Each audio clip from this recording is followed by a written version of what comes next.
Oi, Escobar, boa tarde pra você, pra todo mundo que tá com a gente. Um calorão típico aqui do Maracanã, hein? Vamos começar pelo Fluminense, que é o mandante desse clássico, tá? Os dois times treinaram e vale destacar que o Fluminense vem embalado porque venceu o Vasco na quarta-feira por 2-1. Gols de Thiago Silva e também Germán-Cano. O Germán-Cano, inclusive, vale destacar que tá de contrato renovado, fica até 2026, então, até o final de 2026 no Fluminense. Ele que tá fazendo a melhor temporada, melhor início de temporada dele desde que chegou ao time, viu? Já são 4 gols em 5 jogos. Do outro lado tem um Flamengo que dá pra gente dizer que tá afim de uma revanche, isso porque a única derrota desde que o Felipe Luiz assumiu o time principal foi justamente pro Fluminense na 30ª rodada do Brasileiro, viu? Agora, o time que virá a campo aqui deve ser bem parecido com o que venceu o Botafogo na Supercopa Rei, mas tem um desfalque. Nico de la Cruz, isso porque ele vai fazer um trabalho de controle de carga, não estará disponível para essa partida. Escobar? Do Fluminense, um 2-0 indiscutível do Fluminense. Jogou melhor. A derrota já foi merecida por essa mudança bizarra de datas que deveria ter sido vetada pela CBF, né?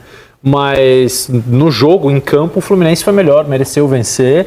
Eram contextos diferentes. Eu acho que o Flamengo chega consideravelmente melhor, embora a vitória contra o Vasco tenha colocado o Fluminense em uma rota de ânimo diferente da que vinha, porque quando empata com o Boa Vista jogando mal, toma 1-0 do Vasco, aquilo tinha tudo para degringolar.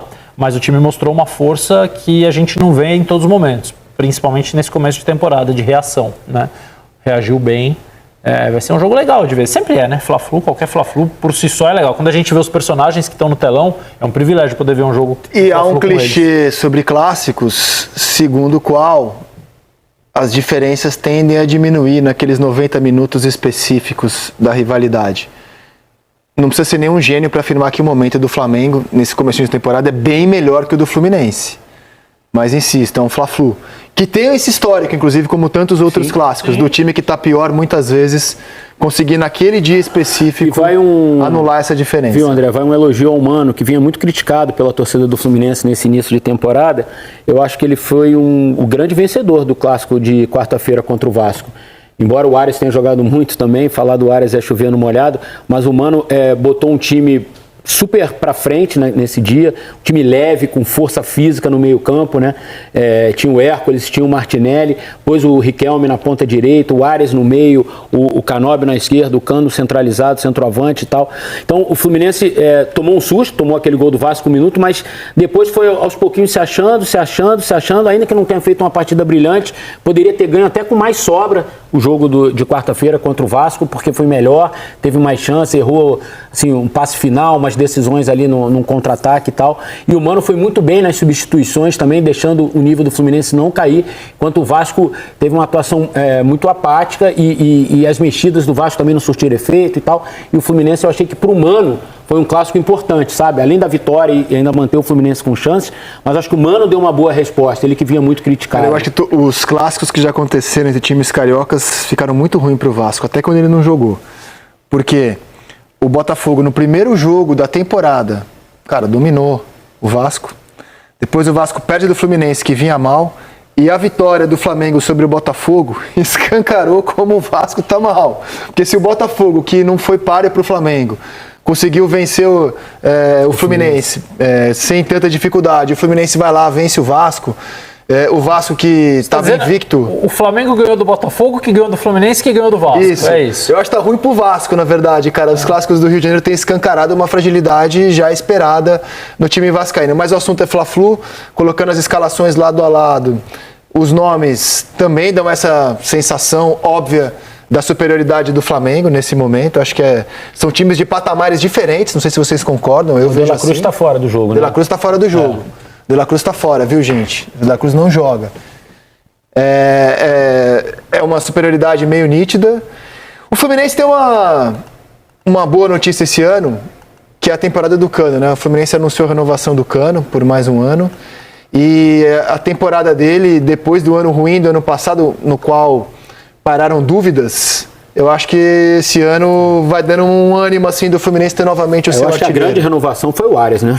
Eu acho que O empresário de Paquetá esteve no Ninho do Urubu na quinta-feira para se reunir com o diretor de futebol José Botto. Foi um encontro de negócios, para as partes se conhecerem, visto que o português assumiu o cargo em janeiro. No encontro, Paquetá não foi a pauta principal, mas o nome do jogador naturalmente acabou sendo citado. O Flamengo sondou a situação e sinalizou o interesse em repatriá-lo em algum momento, mas não houve aprofundamento sobre a possibilidade. Neste momento, é improvável que ele retorne. Em 2024, Marcos Braz e Bruno Spindel abriram conversas para contratar Paquetá na janela do meio do ano. O Flamengo chegou a sinalizar uma proposta de 15 milhões de euros, 89 milhões de reais ao West Ham, mas as negociações não avançaram, porque o clube inglês não quis liberar o jogador. Na ocasião, o rubro-negro contratou a consultoria de um escritório para entender o desenrolar jurídico de uma possível punição. Sem sucesso, a diretoria investiu na contratação de Alcoas no fim da janela. Para negociar a contratação de Paquetá, o Flamengo precisa aguardar o resultado do julgamento do jogador na Federação de Futebol da Inglaterra, fibrilação atrial. Suspeito de envolvimento em manipulação de apostas esportivas, o meia tem audiência marcada para março deste ano. Segundo a acusação formal divulgada pela fibrilação atrial, o meia teria forçado cartões amarelos em 4 partidas, entre novembro de 2022 e agosto de 2023. O tio do jogador, Bruno Tolentino, também é investigado. Paquetá criticou informações imprecisas, notificou a federação e disse que provará sua inocência. Por isso, o julgamento de Paquetá é crucial para uma possível negociação com o Flamengo. Há ainda a preocupação por uma punição severa ao meia. Um jogador condenado por interferir no resultado ou decorrer de uma partida pode ser banido pela vida toda. Segundo informação da revista Placar, o Flamengo entende que Pulgar tem uma situação mais emergente em relação a Johnson, que tem contrato até o final de 2027.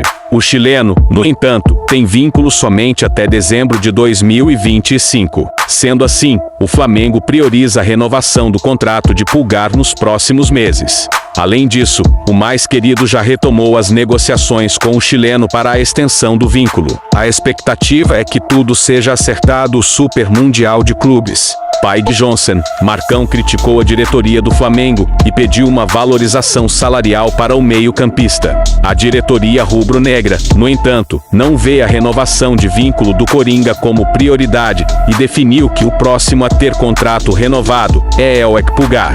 O CSKA russo insiste na contratação de Lohan, apesar de o meio-campista ter decidido permanecer no Flamengo. Sendo assim, os dirigentes russos desembarcaram no Rio de Janeiro e esperam convencer o atleta a deixar o rubro-negro. Segundo informação do YouTube Flazoeiro, em parceria com Flabase, os agentes de Lohan não querem se desfazer do acordo feito com o CSKA. Anteriormente, é importante destacar, o meio-campista tinha aceitado a proposta salarial e tempo de contrato oferecido pelo time russo.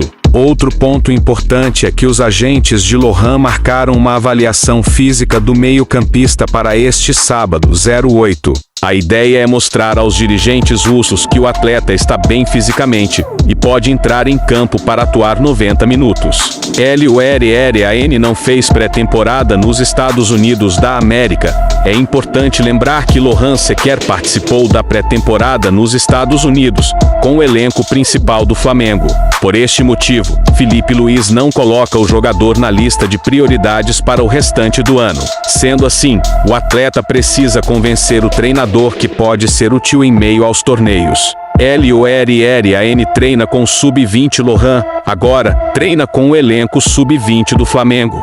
O jogador ainda tem idade para jogar nas categorias de base do clube e fica revezando junto com as partidas do time principal. Contra o Sampaio Corrêa, pelo Carioca, o atleta esteve no banco de reservas, mas sequer entrou em campo.